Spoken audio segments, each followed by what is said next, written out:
as I told you guys before, I always have the best guests on my program.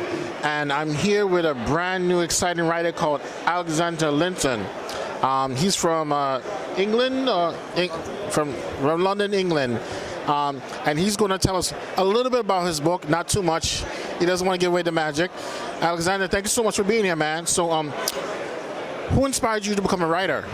Yeah, thank you, man. So actually, I originally started doing acting. Thanks, dude. Yeah, I originally started doing acting. So after I left school, I wanted to be an actor. That's pretty much everything I wanted. But after a couple of years, I realized that you actually have to make money to make a living. So I stopped the acting and started getting an actual industry job. But I always wanted to be able to tell stories. So I started writing because I thought it was a free way to be able to get my story out there. And I thought later on I might develop my writing skill and make movies. But in the end, I ended up falling in love with the writing itself. And I didn't know if it would be possible to make it a profession, but then coming to places like this in Comic-Con, I saw a lot of other authors that are doing it, so I thought, why not give it a chance myself, and here I am. Cool, cool. So you have 2 books here. You got The Wandering of... Umbra and A Song for Nightfall. So just tell the audience members a little bit about The Wandering of Umbra. Will do.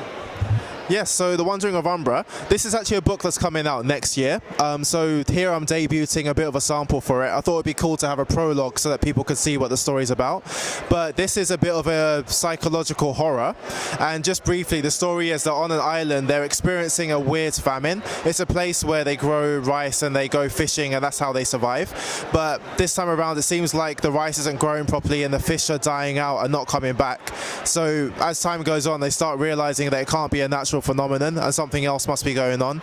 And the book's really about what happens to potentially good people over the course of months or even years of struggle when they realize that there's some things they can't overcome. So that's where the horror comes into it. But that book's going to be out in May of next year, 2025.